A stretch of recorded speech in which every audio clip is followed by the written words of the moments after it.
Imagina una noche de neón en Las Vegas donde las copas tintinean y el humo del cigarro flota en el aire como si bailara al ritmo del jazz. En el escenario, con traje impecable, copa en mano y una sonrisa de medio lado, un hombre canta con voz sedosa, "I've got you under my skin". Ese hombre es Francis Albert Sinatra, la voz, ícono del siglo XX, símbolo del glamour estadounidense, del swing y también para muchos un enigma rodeado de sombras. Porque detrás de cada nota perfecta, cada ovación y cada portada de revista existía un rumor persistente. ¿Fue Frank Sinatra un simple cantante carismático o fue también amigo o peón de los hombres más peligrosos de América? En esta historia no solo vamos a hablar de ese artista, sino también del hombre, de sus orígenes humildes en Nueva Jersey, de su explosión como superestrella, de sus amistades con poderosos legales e ilegales, de sus choques con la prensa y con el FBI, y de cómo eso construyó una figura tan compleja como inolvidable. Frank Sinatra nació el 12 de diciembre de 1915 en Hoboken, Nueva Jersey, un lugar que en ese entonces era todo menos glamuroso. Era una ciudad obrera, ruda, con una importante población de inmigrantes, especialmente italianos, irlandeses y alemanes. La familia Sinatra pertenecía a esa oleada de italianos que llegaron a principios del siglo XX buscando el sueño americano y tropezándose con la dura realidad. Su padre, Antonio o Marty Sinatra, era boxeador y luego fue bombero. Su madre, Natalina Dolly Sinatra, era partera, activista política y una mujer con una lengua afilada que controlaba su hogar con puño de hierro. Fue ella quien desde temprana edad empujó a Frank hacia el estrellato. Dolly era lo que hoy llamaríamos una madre luchona, con ambición, inteligente, carismática y temida en el vecindario. Su influencia fue sin duda vital en la formación del joven Frank. De niño, Sinatra no fue el más aplicado ni el más fuerte. De hecho, nació con complicaciones médicas. Durante el parto fue extraído con forceps y sufrió lesiones en el oído y en la cara, algo que le dejaría cicatrices físicas y posiblemente emocionales para toda la vida.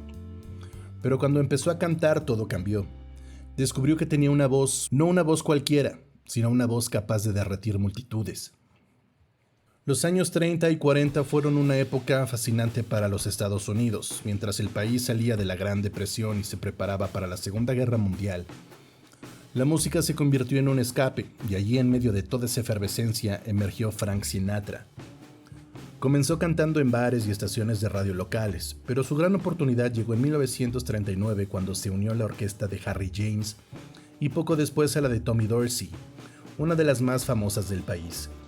Fue con Dorsey que Frank realmente aprendió a modular su voz, a usar el micrófono como un instrumento emocional. Pero Frank era ambicioso, no quería ser parte de una orquesta, quería ser el protagonista. Así que en 1942 rompió con Dorsey, algo que no fue fácil ni amistoso, y así comenzaría su carrera como solista. Aquí fue cuando nació el fenómeno Sinatra.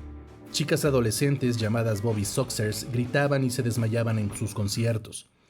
Era la primera vez que un cantante causaba ese tipo de histeria en masa. Sinatra fue el primer ídolo pop moderno, antes que Elvis y antes que los Beatles.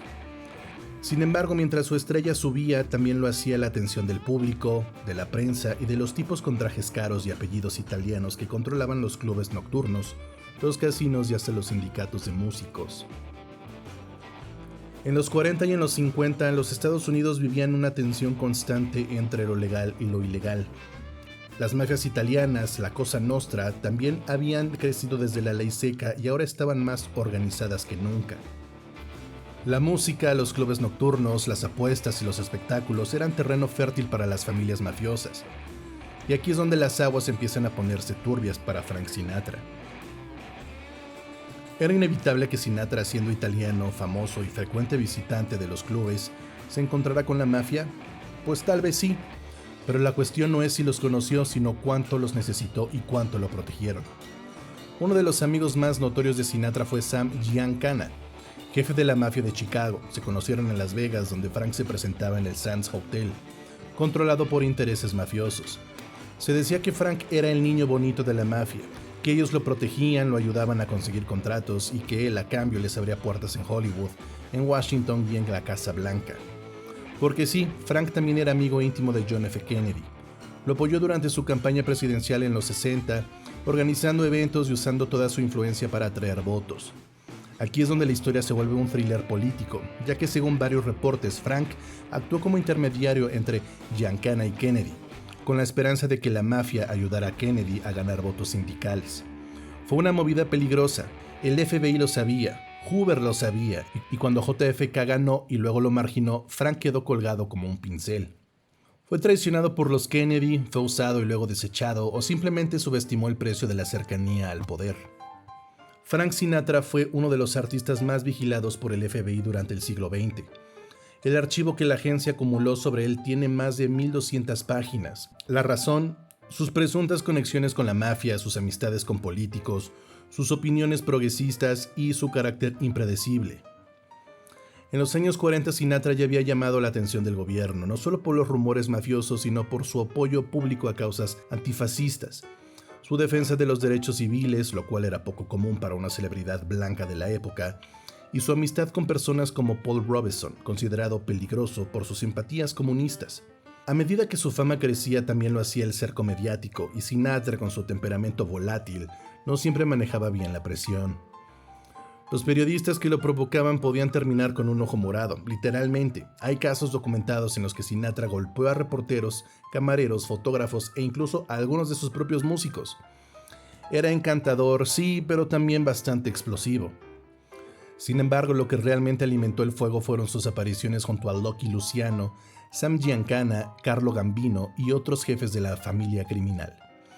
Se los veía en restaurantes, en hoteles, en fiestas privadas, y si bien nunca se comprobó que Sinatra estuviera involucrado directamente en actividades ilegales, la cantidad de coincidencias era difícil de ignorar. Un episodio infame ocurrió, por ejemplo, en 1947, cuando Sinatra viajó a Cuba con una maleta que supuestamente contenía $1 millón para Luciano. La visita coincidió con una cumbre de mafiosos, aunque Frank dijo que solo estaba de vacaciones, y el FBI no le creyó. A finales de los años 50 y durante los 60, Frank formó el legendario Rat Pack, junto con Dean Martin, Sammy Davis Jr., Pete Lawford y Joey Bishop. Este grupo no solo definió el entretenimiento de la época, sino que también convirtió a Las Vegas en la capital mundial del espectáculo. Los shows del Rat Pack en el Sands Hotel eran una mezcla de comedia, música, improvisación y camaradería. Era como ver a un grupo de amigos en su máxima expresión, pero con trajes de miles de dólares y copas de whisky en la mano. Sinatra era el centro del grupo, tenía carisma de sobra, pero también tenía poder. Muchos decían que en Las Vegas Frank mandaba más que el alcalde, incluso algunos aseguraban que podía hacer y deshacer contratos con una llamada. Y claro, el Sands Hotel, su base de operaciones, tenía vínculos directos con la mafia de Chicago. La combinación era irresistible: mafia, espectáculo, alcohol y dinero en grandes cantidades. Durante esa época también se intensificó su relación con el clan Kennedy. Peter Lawford, uno de los miembros del Rat Pack, estaba casado con la hermana de John F. Kennedy. Sinatra organizó fiestas privadas en su mansión de Palm Springs para el entonces senador. En estas reuniones se rumorea que participaron estrellas, políticos y mafiosos, todo absolutamente mezclado. Pero el romance político terminó mal. En el 62, John F. Kennedy, ya presidente, iba a quedarse en la mansión de Sinatra durante una visita a California. Frank invirtió dinero y recursos para prepararla. Construyó un helipuerto, aumentó la seguridad, hizo reformas de lujo, todo para impresionar al presidente. Pero al último, John F. Kennedy canceló y eligió quedarse en la casa de Bing Crosby, un republicano.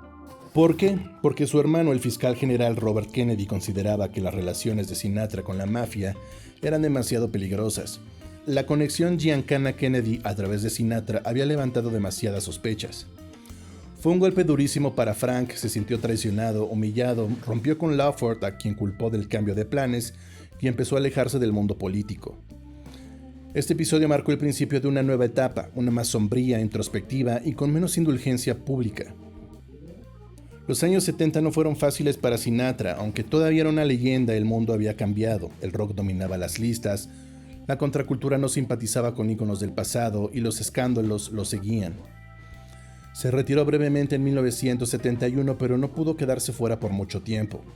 Volvió en el 73 en un concierto transmitido por televisión desde el Madison Square Garden, titulado The Main Event.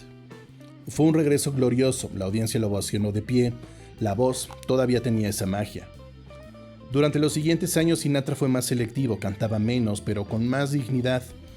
Viajaba por el mundo, hacía conciertos en lugares como Egipto o Japón.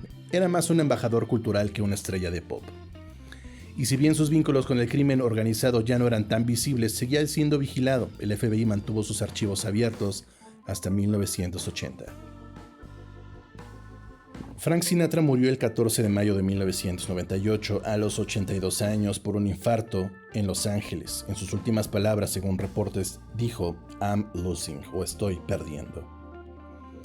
Su funeral fue una ceremonia llena de estrellas. Estaban presentes desde grandes de la música como Tony Bennett hasta figuras del cine, empresarios y políticos. Y se dice que también unos cuantos rostros discretos del bajo mundo. En su tumba en el desierto de Palm Springs hay una lápida sencilla con una frase que resume su vida como pocos podrían hacerlo. "The best is yet to come", lo mejor está por llegar. Hoy Sinatra es recordado como uno de los más grandes intérpretes de todos los tiempos. Su voz, su estilo, su capacidad de transmitir emociones siguen siendo estudiados, imitados y celebrados. Pero su legado también es complejo. Fue un pionero en la defensa de los derechos civiles, pero también un hombre con arranques violentos. Fue un defensor de la libertad individual, pero muy controlador con sus parejas. Fue una figura de poder cuya relación con ese poder siempre estuvo envuelta en ambigüedad. ¿Fue un mafioso? No exactamente. ¿Fue un títere de la mafia? Tampoco.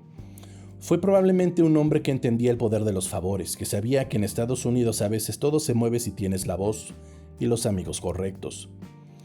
Frank Sinatra no fue un santo, pero tampoco fue un simple artista. Fue un símbolo de lo mejor, lo peor y lo más humano de la cultura estadounidense.